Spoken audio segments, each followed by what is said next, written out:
We will take the first question from Rodney Edgar with Cape Side Press. Joe, what's going on, my man? Hey, how's it going? Hey, as far as I know, this is the first time you've been to the Apex, right? Or definitely the first time fighting there. What do you think about that place? Pretty nice, huh? About fighting there? It's pretty dope.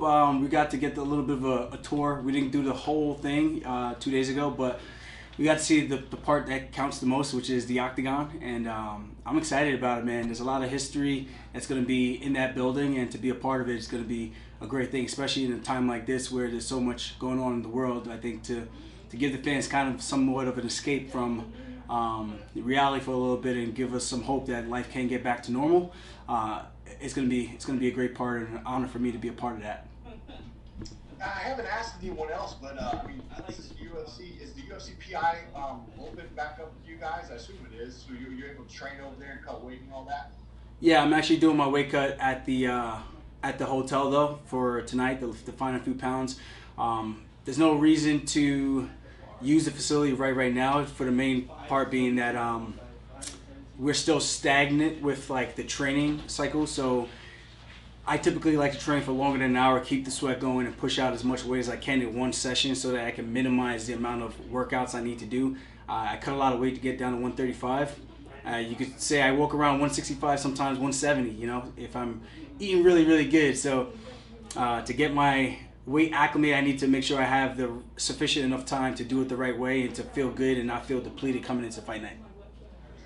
Tell me more about this blue padded room I keep seeing you train in, because it looks like an old school like underground fight club, like when I first started training. What are you guys up to in there, man? That's the Dog Pound training crew. That's the Ayaquinta penthouse suite is what I call it. It's over in Long Island, New York. 2-car garage. He converted it. That's kind of what we had at his old house that I used to live with him in, and now he just moved. He's living on the water now, moving on up in the world, you know. And thankfully for him and the squad, man, they came through for me in a very tough time for me to get some adequate training partners, high-level training partners at that. So that's pretty much where the training went down. We called it the Dog Pound team, you know, because it's a small, confined space, but, you know, we're all dogs, you know, dog eat dog, but these dogs are pushing each other. You know, we're not tearing each other down, we're pushing each other to the next level. All right, last question for me is on a more serious note. The last week or so, I mean, we don't need to get into the details, obviously, we know what I'm talking about. I haven't been able to eat, sleep, my anxiety's off the charts. I can't imagine how you feel. I don't have to get into a cage fight. And on top of that, you're a young black man from New York. So can you just kind of tell me how you've been able to go through a stressful time like a training camp with all this craziness? I mean, if I'm being 100% honest, it's not easy at all, you know. Losing some sleep, I have to, good thing I got my sponsors. They make this sleeping supplement, Sleepy Bear Company, and that's helped out a ton to kind of alleviate my mind and kind of just put my mind at ease, because you find yourself when you're in your room by yourself just sitting down and you just start thinking about all these things and your mind starts racing. So it's been tough during the day. You know, training takes my mind off of it, eating takes my mind off of it, and any type of conversation I can have with my teammates that are with me. If we're not talking, you know, then the thoughts come back, and at night they wake me up. So good thing I did bring those to help out. I took some last night and put me out for a while, but then, you know, these are strong emotions, strong thoughts. So, you know, they creep back in there. And at the end of the day, you know, I got a big fight at the end of this week, so I got to really dial it in. You know, like I said, when I'm training, I'm focused, but outside of that, so right now I'm still pretty focused on the fight. You know, I don't think there's anything being taken away from that. It's just there's just a lot going on in the world. This is just a small part of this. You know, this fight it matters, but at the same time, it doesn't matter in the grand scheme of things in terms of life. You know, so this is just something to do for entertainment for the fans and for myself to provide. But other than that, man, there's so much more at stake with everything going on in this world today. Wow, I appreciate your candor, Aljo. Thank you so much. Thank you. And we'll take our next question from Damon Martin with MMA Fighting. Yo. It feels like every time we talk during the pandemic, there's a different scenario for your fight and the title, and I haven't had a chance to talk to you since everything kind of changed. What is, you know, going into this fight with Cory, you know, a lot of people, myself included, thought maybe this would be the title fight. Didn't go that way. Now we know it's going to be Aldo and Jan. Can you kind of give me your thoughts on the lay of the land now that we know how it's kind of played out? I think this is really the title fight, just 3 rounds. Cory's got a better resume, let's be honest, than Peter Yan does. He beat Rafael Sunsao, who's been a mainstay in the top 5 of, I think, the last 4 or 5 years. I think that says a lot, to go out there and to dispatch him the way he did. The only people to do that has been Sandhagen and Marlon Moraes.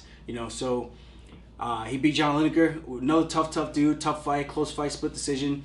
Peter Yan, his latest victory that catapulted him into the top 5 was over Uriah Faber.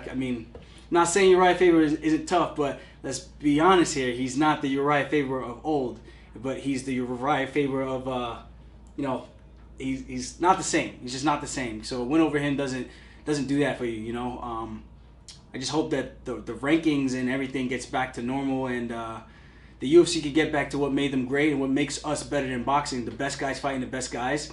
And now that we have a little bit of clarity with Sayuda out of the mix, hopefully this is the last clown fight with Yan and Jose Aldo, and we can start putting guys who are winning back into these title slot positions and not just granting title shots because we felt like they might have won the fight.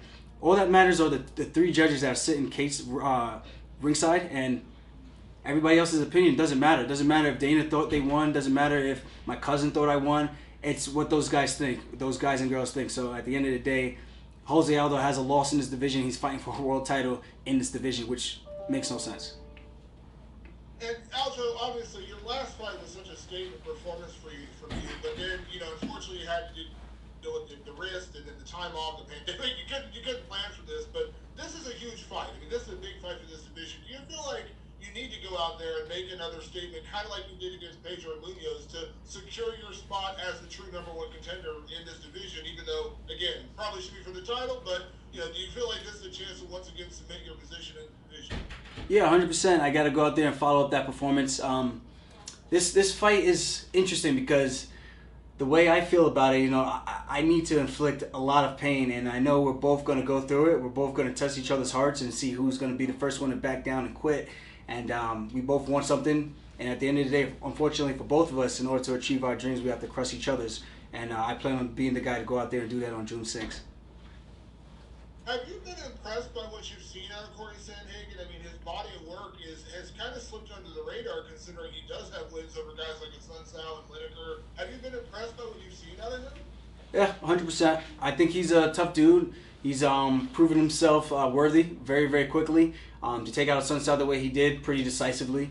Won a lot of those scramble positions where Sunsao shines on the ground. Lineker, he went toe-to-toe with him, pretty much stood in front of him the whole time, and ate some of his biggest shots. And although he got really, really hurt at the end of that 3rd round, he showed some grit, he showed some toughness. And, the other fights, some of them were a little weird. The Mario Batista fight, short notice fight, and the Yuri Alcantara fight, he got steamrolled in the first minute and then came back from a dislocated arm. So, yeah, he's a tough dude. He showed a lot of wrinkles to his game and some stuff about his character and his mental. So that's what I'm excited about. I want to see who's a tougher, more mentally strong guy out there, and I think that's going to be me. I've been through way too much, man. This is going to be my 14th fight in the UFC. This is going to be his 6th. I just think I got the experience on my side, and I might be too much too soon for him. And last